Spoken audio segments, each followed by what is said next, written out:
교수님께서 말씀해 주셨듯이 본 연구는 지금 경기도교육청에서 운영하고 있는 AI 기반 교수학습 플랫폼 하이러닝의 효과성을 분석하고 개선 방안을 도출하기 위해서 수행된 연구입니다.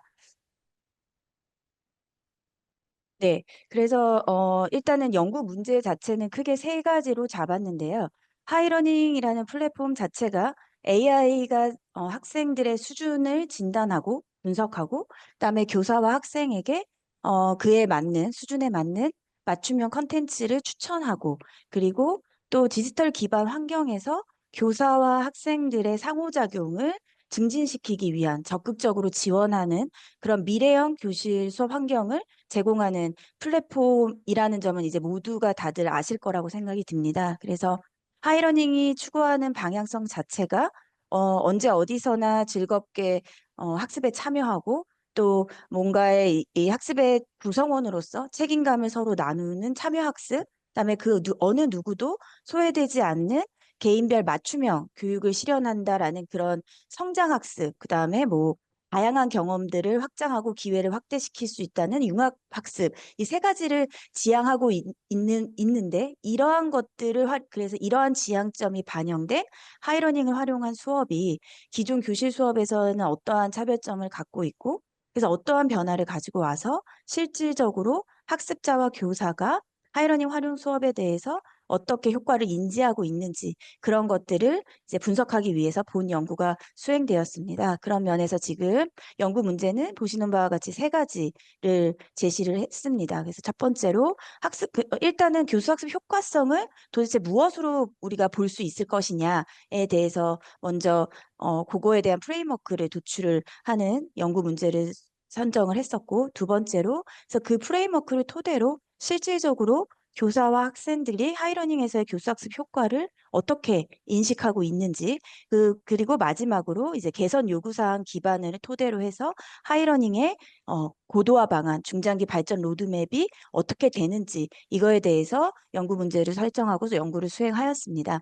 그래서 본 연구는 사실 작년부터 이제 수행됐던 연구를 기반으로 해서 계속 후속 연구로 좀 진행된 부분이 있어서 이런 연구 흐름도를 좀 하나 그려봤는데요. 작년에 이제 저희가 하이러닝을 도입하기 전에 AI 코스웨어를 먼저 활용해보는 그런 선도 학교들이 운영이 됐고, 그래서 그런 AI 코스웨어를 활용한 수업에서의 학생들이나 교사들이 어떤 효과를 느끼는지에 대한 효과성 연구가 2023년에 제일 먼저 수행이 됐고, 그다음에 바로 하이러닝이 작년 9월에 시범 운영이 시작되면서부터 실질적으로 짧긴 했지만 약 한 2주에서 3주, 한 달이 좀 안 되는 기간에 쌓인 실질적으로 하이러닝에 쌓인 데이터를 분석을 해서 학생들이 어떻게 학습을 하고 있고 그다음에 교사들이 어떠한 이 지금 당장 써본 이 하이러닝의 기능에 대해서 어떠한 기능 개선을 요구하고 있는지에 대한 연구를 1차적으로 한번 수행한 바가 있습니다. 그래서 이때 진행했던 바들을 토대로 해서 일단은 한 24년부터는 이제 본격적으로 도입이 됐기 때문에 올 한 해 쌓인 데이터들과 그다음에 실질적으로 더 많은 교사들이 활용을 하게 되면서 느끼게 된 교수적인 입장에서의 효과가 무엇으로 볼 것인지 이런 것들을 프레임워크를 통해서 먼저 도출을 하고 그걸 밝혀내기 위해서 설문조사 기반으로 교수학습 효과 분석을 하고 그다음에 실질적으로 쌓였던 데이터 기반을 통해서 우리가 이 AI가 기반으로 한다라는 이 하이러닝이 앞으로 계속해서 고도화되기 위해서 유의미하게 학습 효과를 예측하는 학습 변인들, 데이터들이 무엇이냐, 어떠한 학습 활동 데이터가 이 하이러닝에서 아이들의 유의미한 학습 효과를 예측하느냐를 알아보기 위해서 예측 모델링을 수행을 하였습니다. 그래서 이 모든 것들을 기반으로 해서 개선 방안을 도출하는 형태로 연구가 진행되었습니다. 네, 그래서 먼저 전반적인 교수학습 분석 체계는 지금 보시는 바와 같이 저희가 전문가 델파이를 통해서 그 타당도를 얻어서 최종적으로 지금 요 프레임워크를 개발을 하였습니다. 그래서 이 윗부분은 여기 지금 보시는 윗부분은 교수자 입장, 학습자 입장에서의 효과 분석 이 흐름이고요. 이 아래쪽이 이제 교수자 입장인데 결국에 우리의 이 하이러닝의 활용은 교수학습 효과를 증진시키기 위함이다라는 이 이 목표는 모두가 다 같이 가져가고 있는 것이고, 그래서 학생들은 이제 인지된 학습 효과가 분명히 있을 것이고, 하이러닝에서의 수업을 통해서 그 인지된 학습 효과와 함께 같이 하이러닝에는 학습 활동 데이터가 쌓이고 있기 때문에 이 인지된 학습 효과를 어떤 데이터들이 예측을 하느냐에 대한 예측 모델링을 해서 학습 효과를 예측하는 학습 활동을 도출을 했고, 그러면 그 의미 있는 학습 활동들이 계속 더 많이 일어날 수 있도록, 그다음에 또 아직까지는 이 유의미한 학습 활동 데이터를 집어넣을 수 있는 데이터들이 여전히 부족한 부분이 있다 해서 그런 부분들에 대한 학습 활동 증진을 위한 플랫폼에 어떤 데이터들을 더 고도화시켜야 할 것인지를 마련해서 계속적으로 교수학습 효과를 증진시키는 이 흐름을 학습적인 측면에서의 분석 효과 체계로 저희가 그 연구진이 도출을 했고요. 그 다음에 교수자 입장에서는 사실 교수 효과를 과연 무엇으로 볼 것이냐, 또 이제 저희가 가장 많이 고민했던 포인트 중에 하나였던 것 같습니다. 근데 교수 효과라는 것도 결국에는 학습 효과로 이어지는 부분이고, 그러면 교수자가 어쨌든 이 하이러닝에서의 사용성에 대한 만족도, 그다음에 사용성에 대한 평가 이런 것들이 교수 효과로 직결될 수 있는 부분이다라고 판단을 해서 인지된 교수 효과라는 측면을 일단은 그 하이러닝을 활용해서 얻게 된 교수 역량적인 측면에 현재 역량을 측정해보는 그 역량 평가를 실시를 하였고, 그다음에 하이러닝 사용성, 만족도 이런 것들을 진행을 했습니다. 그래서 저희 프레임워크 맨 처음에 할 때는 디지털 리터러시까지도 고민을 했었는데 교수 역량 자체의 변인 자체의 이 디지털 활용 역량이 이미 포함되어 있었어 갖고 특히나 이 교수 활동에서의 디지털 역량이 포함되어 있었어 갖고 최종 설문에서는 디지털 리터러시는 빼고 교수 역량과 하이러닝 사용성 만족도에 대한 평가를 했습니다. 그리고 실질적으로 이제 교수 활동 데이터도 같이 보려고 했었는데 현재 하이러닝에서는 사실 교수들의 활동 데이터가 많이 쌓이고 있지 않아서 이 부분은 올해는 이제 진행하지 못했고, 아마 향후에 교수 활동 데이터가 좀 더 쌓이게 된다라고 했을 때는 이 부분까지도 같이 또 분석을 해서, 예를 들어서 교수 역량이 굉장히 높은 사용자들이 주로 많이 활용하는 이 하이러닝 상에서의 어떠한 활동들이 제일 많이 일어나고 있는지 뭐 이런 것들을 같이 한번 유의미하게 분석해 보는 것도 좋겠다라는 생각을 하고, 이번에는 어쨌든 이 부분은 진행하지 못했다라는 부분을 말씀을 드립니다. 그리고 이제 다음 부분으로, 이거는 이제 세부적으로 진행한 부분이어서 그냥 자료를 참고해 주시면 될 것 같고요. 실질적으로 그래서 분석한 내용을 바로 말씀을 드리도록 하겠습니다. 일단 저희가 이게 학습자의 데이터를 같이 매칭해서 봐야 했었기 때문에 설문 자체를 저희 미래교육 담당관 이 담당 과의 그 협조를 받아서 하이러닝 상에서 설문조사를 진행을 했었고요. 그래서 학습자들 같은 경우에는 지금 총 3,870명의 학습자가 설문에 응답을 해주셨고, 이들의 데이터들이 지금 수집된 데이터는 4월에는 166만 건, 그다음에 5월에는 257만 건, 6월에는 뭐 이런 식으로 뭐 7, 8월에는 저희가 8월까지만 수집된 데이터를 일단은 분석을 할 수 있었고요. 그래서 1학기 동안에 선생님들이 하이러닝에서 다양한 활동을 한 활동 데이터들이 이 정도 수집이 됐다라고 이해를 해주시면 될 것 같고, 저희가 이제 설문 응답을 한 데이터들, 이 응답자의 데이터만을 분석을 해야 했었기 때문에 실질적으로 이 수집된 데이터들 중에서 설문 응답을 한 학생들의 데이터만 추렸을 때는 약 85만 건이 분석이 됐다라고 이해를 해주시면 될 것 같습니다. 네, 그리고 교수자 같은 경우에는 전체 673명의 응답이 분석이 됐습니다. 그리고 바로 효과 분석의 결과를 말씀드리도록 하겠습니다. 일단 저희가 학생들한테는 아까 이 앞에서 보여드렸던 바와 같이 이 본인들이 인지하는 하이러닝을 활용한 수업을 통해서 학업 성취도, 그다음에 학습 몰입도, 만족도, 전반적인 학습에 효과가 있다고 느끼니 이거를 이제 설문조사로 물어본 항목에 대한 결과입니다. 그래서 전체적으로는 일단은 학업 성취도 4.01, 그다음에 학습 몰입도 3.8, 그다음에 만족도 3.9, 학습 효과 3.9.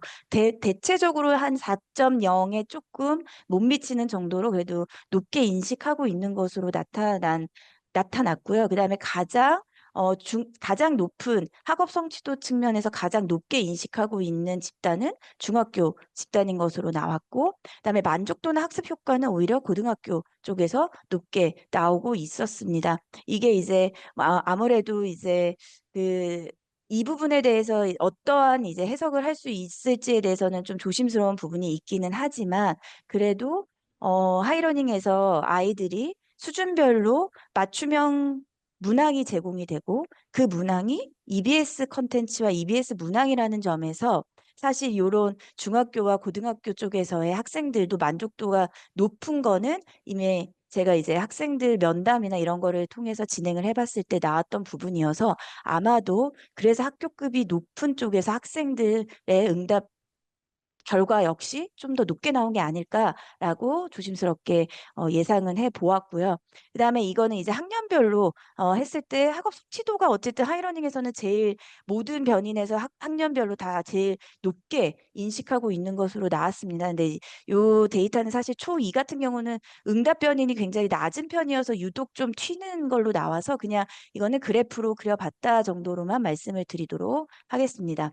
그래서 구체적으로 이제 앞서 말씀드렸듯이 아이들이 이렇게 학습 효과를 인지하고 있는데, 이 학습 효과를 인지하는 거에 있어서 어떤 활동 데이터가 정말 유의미하게 이 아이들의 이런 인식에 영향을 미치고 있었을까를 이 예측 모델링을 한 내용입니다. 근데 정말 재미있게도 이게 뭐 정말 저희는 뭔가 그냥 예측 모델링을 돌려봤는데, 만족도와 몰입도와 학업 성취도가 서로 제일 중요도를 가지고 예측하는 예측 변수가 다 활동 데이터가 다른 것으로 나왔습니다. 그래서 그 부분을 살펴보면 지금 학습 만족도를 예측하는 모델링에서는 가장 강력하게 예측하는 변인이 요 라이크 클래스보드 포스트라는 요 변수인데요. 이게 어떤 활동 데이터였냐면은 하이러닝에는 이제 클래스보드라는 기능이 있는데요. 클래스보드는 통합학습창으로 선생님이 수업을 진행하시고 나서 바로 수업이 종료되면 클래스보드에서 학생들이 본인이 다시 수업을 리뷰할 수 있습니다. 즉 성찰도 해볼 수 있고, 내가 이 수업에서 잠깐 놓쳤던 부분에 대해서 다시 들어가서 어쨌든 수업의 모든 결과가 이 클래스보드에 그대로 남아 있습니다. 선생님들의 필기 또는 내가 했던 필기 이런 것들도 다 남아 있는 상태인데, 그 클래스보드에는 또 아이들이 거기에 댓글도 달 수 있고 좋아요를 누를 수 있게끔 기능이 구현되어 있는데, 이 게시물에 좋아요를 클릭한 아이들, 이런 행동 데이터를 뭔가 보인 아이들이 학습 만족도의 가장 높은 만족도를 보이고 있다라는 걸로 일단은 예측이 된 상황입니다. 그래서 이런 것들은 사실 학습 만족도에 가장 영향을 미친다라고 했을 때 우리들이 뭔가 상호작용, 아이들과의 상호작용 또는 뭐 내가 뭔가의 학습에 대한 뭔가의 성찰 이런 것들이 만족도에 분명히 유의미하게 작용한다라는 거를 우리는 이제 많은 선행 연구에서 알 수 있는데, 활동 데이터 자체도 또 이렇게 보여지고 있어서 이 부분이 가장 강력한 예측 변수로 나왔다라는 부분을 하나 말씀을 드리고요. 그 다음에 이제 몰입도적인 측면에서는 몰입도는 가장 높게 하는 게 이 등교 수업에 입장했다 이건데, 이게 의미하는 게 사실 통합학습장을 활용한 수업을 선생님이 진행을 하셨다라는 얘기거든요. 즉 통합학습장에 참여해본 학생들이 몰입도 측면에서는 가장 유의미하게 강력하게 예측을 하고 있다라는 부분으로 어쨌든 해석이 되는 것 같습니다. 그래서 이 하이러닝이 지향하고 있는 어, 교사와 학생들이 좀 더 가까워지고 많은 상호작용을 하면서 학습에 좀 더 재미있게 참여해 볼 수 있도록 하기 위한 기능이 그 핵심적인 기능이 이 통합학습장 기능이라고 볼 수 있는데, 거기에서의 활동 그거를 하냐 안 하냐의 그 활동 데이터가 이 부분을 가장 중요하게 예측하고 있다라는 점도 조금 흥미롭게 보여졌던 부분이고요. 그 다음에 이제 학업 성취도 측면에서는 네, 통합학습장에서 문항의 정답을 어쨌든 이 문항에서의 평가 답을 제출했다. 그러니까 평가의 행위에 뭔가를 진행을 한 거, 선생님들이 중간중간에 개념 학습에 대해서 이제 문항을 넣으실 수 있거든요. 그때 이런 행동들이 나타나는 건데, 이런 중간중간 선생님들의 형성평가를 진행한 부분들, 이런 행동들이 어쨌든 아이들의 이 긍정적인 학업 성취도를 예측하는데 가장 또 유의미하게 예측을 하고 있었다라는 측면에서 어쨌든 세 가지가 모두 다 예측하는 변이들이 좀 다르다라는 게 네, 좀 흥미롭게 나왔던 부분입니다.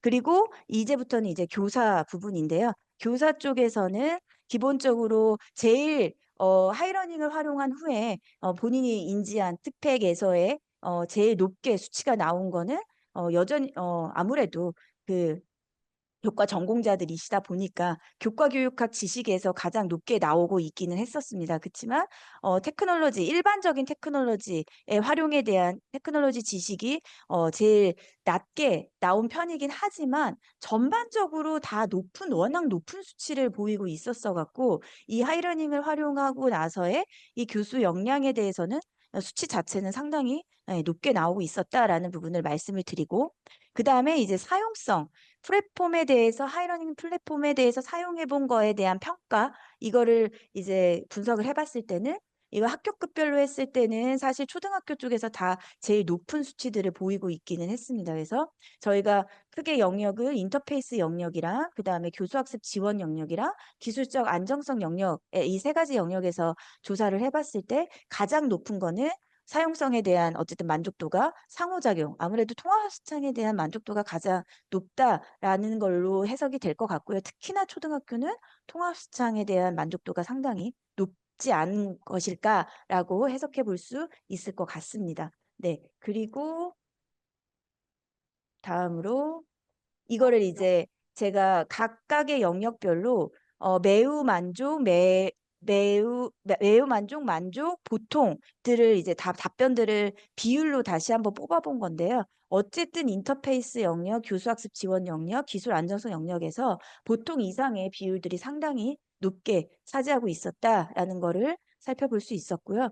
그 다음에 이제 플랫폼의 만족도 측면에서 내용적인 영역, 개인화적인 영역, 사용자 편의, 전반적 만족도 이걸 여쭤봤고 문항은 지금 보시는 바와 같이 뭐 내용적 측면에서는 나의 요구에 맞는 컨텐츠를 제공한다. 뭐 개인화 측면에서는 학생들의 학습 진행 상황과 성과를 확인할 수 있게 해준다. 뭐 이런 측면에서의 이제 만족도 조사를 진행을 했었을 때 제일 높게 나온 부분 전체적인 만족도는 3.50이고요. 어쨌든 전체적인 측면에서 제일 높은 수치는 개인화 측면이었습니다. 아무래도 내 학생들의 학생 진행 이런 성과들, 그다음에 내가 어쨌든 학습자 상황을 조절할 수 있다. 이런 것들의 기능들이 하이러닝에 포함되어 있다 보니까 그런 것들이 가장 높게 만족도를 보이지 않았을까라고 판단이 되고요. 그다음에 마찬가지로 이렇게 이 매우 만족 이거에 대한 비율을 따졌을 때 사실 사용자 편의성이 조금 낮게 나와서 이 부분에 대해서는 이제 뭔가 기능 개선이나 요구서 상에서의 내용들을 좀 판단해서 개선 사항으로 아마도 반영을 해야 하지 않을까라는 생각이 드는 부분입니다.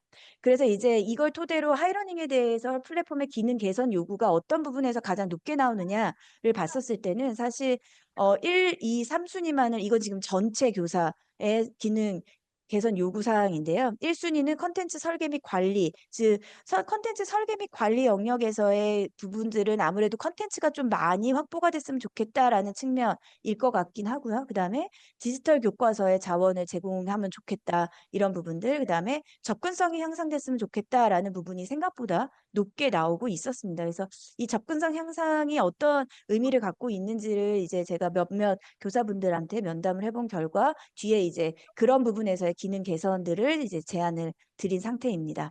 그리고 각각 학교급별로는 또 약간의 차이를 보이고 있었고 지금 시간이 뭐 많지 않은 관계로 빠르게 자료를 한 번씩 보시면 될 것 같고요. 그다음에 제가 이거를 이제 군집을 한번 나눠 봤어요. 그래서 티팩이 어, 교수 역량이 본인이 이걸 통해서 활용함으로써 교수 역량이 높다라고 인지를 했으면서 그다음에 사용성이나 만족도에 대한 평가도 다 높은 집단. 일단은 적극적으로 선도하고 있는 집단이라고 판단을 해서 적극적 선도자라고 명칭을 붙였고 그다음에 본인들이 인식하는 이 하이러닝을 활용한 티팩의 역량 자체는 높지 않고 그다음에 사용성이나 만족도도 높지 않은 집단 이제 소극적 사용자 그다음에 그 본인들의 티팩은 상당히 높지 않게 판단을 했으나 사용성이나 만족도는 높게 나타내고 있는 집단을 소극적 선도자, 그다음에 인지하는 티팩의 역량은 높은데 하이러닝에 대한 이 사용성이나 만족도는 좀 낮은 집단을 이제 앞으로 이 사용성이나 만족도에 대한 평가를 높이면 충분히 적극적 선도자가 될 수 있을 거라 판단이 돼서 잠재적 선도자라고 명칭을 불러서 이들이 원하는 기능의 개선의 요구들이 군집별로 어떻게 다른지에 대해서 한번 분석을 해봤습니다. 그래서 지금 요 부분은 그냥 10% 이상인 부분들에 대해서만 제가 이렇게 셀에 칠한 부분이고요. 어쨌든 대표적으로는 다 통합 화수창, 클래스보드, 그다음에 문제집, 컨텐츠에 대한 요구가 모든 군집에서는 다 높은 걸로 나타났습니다.